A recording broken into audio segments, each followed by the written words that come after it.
Hi hello नमस्कार. प्रिया पारकर इथं गुजवर खूप मनापासून तुमचं स्वागत करते. दिवसभर माणसाला जी दगदग होत असते ना, त्याचा शेवट किती गोड असतो ना नेहमी, की किती दिवसभर माणसाला त्रास होते तरी शेवटी तो असंच म्हणत असतो की नाही काय करणार, घर संसार आहे आणि मुलांसाठी हे केलंच पाहिजे ना. म्हणजे काय आहे शॉर्ट असं माझा विचार असा आहे की किती दगदग होऊ दे, किती त्रास होऊ दे, शेवटी कुटुंबाचा विषय आला, मुलाबाळांचा विषय आला आणि की तिथे ते सगळं काय म्हणतात ना, तो त्रास, थकवा आणि झालेली दगदग ही सगळीच तिकडे विरून जाते. आजकाल आपण सगळीकडे बघतो छोटी कुटुंब, म्हणजे अगदी आई-वडील, एक मुलगा किंवा मुलगी आणि मग त्यांचं एखादं अपत्य, असं म्हणजे एकदम अशी छोटीशी फॅमिली झाली आहे. पण खरंच ती फॅमिली छोटीशी आहे का? तिला काय काय स्ट्रगल करायला लागतोय किंवा रोजच्या प्रश्नांना काय काय तोंड द्यायला लागत आहेत, हे फार छोटेसे आहेत का? तर नाही. एक साधं उदाहरण की आजकाल आपण बघतो की मुलगी, सून ही नोकरी करणारीच असावी असं काय म्हणतात, ती काळाची गरज आहे.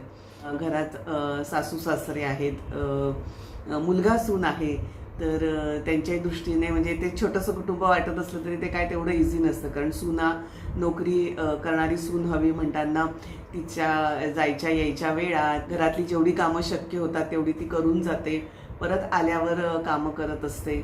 त्याच्यानंतर एखादं लहान मूल असेल तर त्याची जबाबदारी. एवढंच आहे की ती जर नोकरी करणारी असेल आणि घरात आई वडील सासू सासरे असतील तर ती खूप रिलॅक्स असते की नाही, जरा सेफ हँडमध्ये आपलं मूल वाढतंय म्हणून. पण सासू सासऱ्यांचे पण बिचाऱ्यांचे प्रश्न वयोमानानुसार तर आहेतच ना, की वेळच्या वेळ मुलं जर शाळेत असतील, म्हणजे अर्थातच लहान मुलं असेल तर एक 5-7 वर्षापर्यंत जास्त मुलांची काळजी घ्यायला लागते किंवा त्यांच्या तालावर नाचायला लागतं किंवा त्यांच्यामुळे घर डिस्टर्ब असं नाही म्हणता येणार मी, पण सासू सासऱ्यांचं किंवा घरातले जी वयस्कर लोक आहेत त्यांच्या विश्रांतीच्या वेळा असतात त्या खरंच डिस्टर्ब होतात. की लहान मुलांच्या शाळा पण कशा थोड्याच वेळा करता असतात, मग त्यांना सोडायला आणायला जा, म्हणजे जवळपास शाळा असेल तर पर्सनली जायचं किंवा बस असेल तर त्याच्यासाठी बिल्डिंगच्या गेटवर तरी जायलाच लागतं. त्यामुळे त्यांची ती दगदग असते बिचाऱ्यांची. आणि मस्तीखोर मूल असेल, आपलं नातवंड एखादं मस्तीखोर असेल तर मग घरात खरंच अगदी विश्रांतीच्या वेळा वगैरे काय सगळंच डिस्टर्ब होतं, विश्रांतीच बऱ्यापैकी मिळत नाही.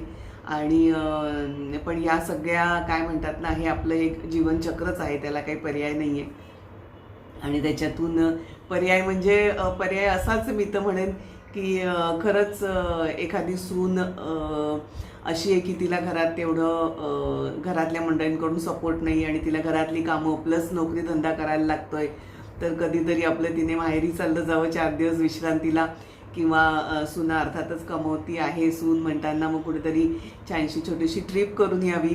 तसंच सासू सासऱ्यांच्याही बाबतीत मी म्हणेल की त्यांचंही वय वाढलेलं आहे, त्यांनाही व्यवस्थित विश्रांती नाही मिळत आहे, तर त्यांना पण कुठेतरी पिकनिकला पाठवावं किंवा मग गावी घर असेल तर गावी थोडे दिवस पाठवावं, काहीच हरकत नसते.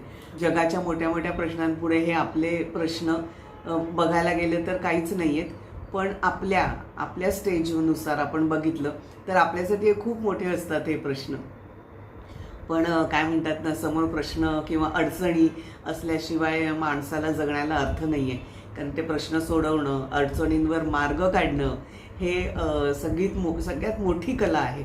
आणि ती इझिली आपण हँडल करू शकतो जेव्हा घरातली सगळीच मंडळी आपली समजदार आहेत, समजून घेता आहेत किंवा एकमेकांना सपोर्ट करतायत, तर हे आपण अगदी इझिली करू शकतो.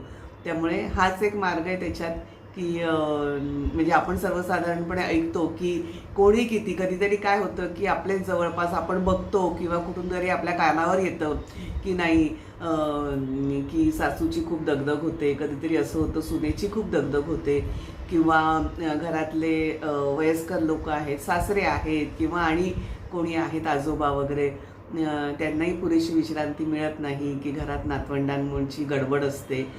नातवंड नाहीच, मी तर म्हणते एकच नातवंड, कारण एकच आजकाल 10 के बराबर होत आहे.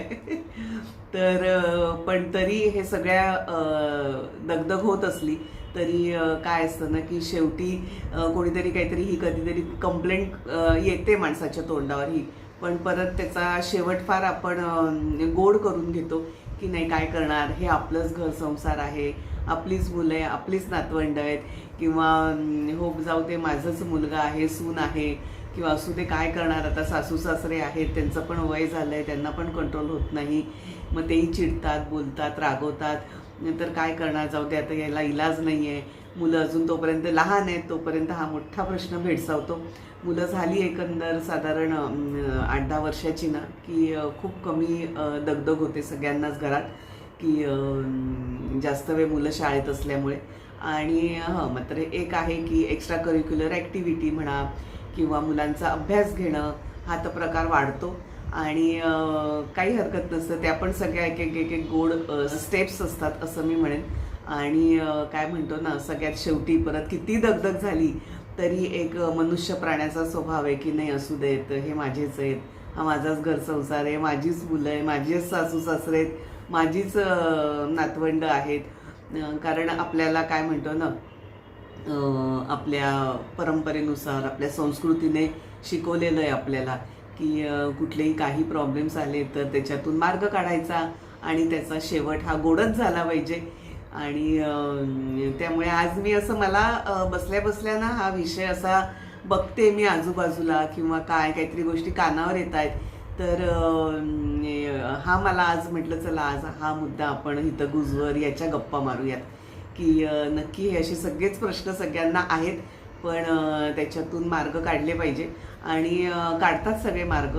फक्त एवढंच आहे की गोडी गुलाबीने मार्ग निघावे, की कधी कोणाची त्यामुळे घरात मध्ये प्रॉब्लेम भांडाभांडी होऊ नये.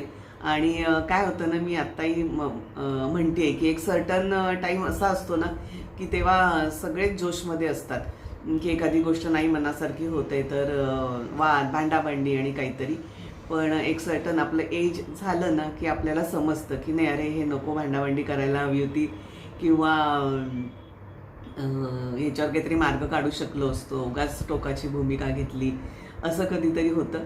पण ठीक आहे, काय म्हणतात त्याला की समजदारीने आपला एक हे आहे, स्वभाव आहे की त्याचा सगळा शेवट हा छान गोड झाला पाहिजे, आणि त्याच्यासाठी आपण सगळेजण प्रयत्नशील असतो आणि प्रयत्नशील असावंच.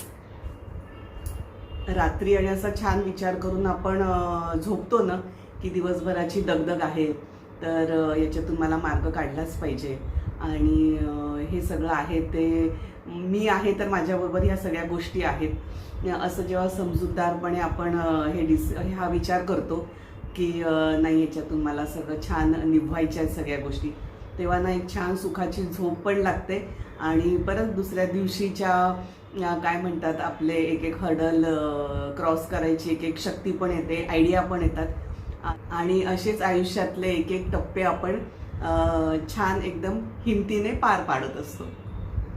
चला आज इथेच थांबते, परत भेटूया पुढच्या ब्लॉगमध्ये. तोपर्यंत स्वस्त राहा, मस्त राहा, स्वतःला आवडेल तसं जगा, आणि आपल्याबरोबर आजूबाजूच्यांची पण काळजी घ्या. बाय.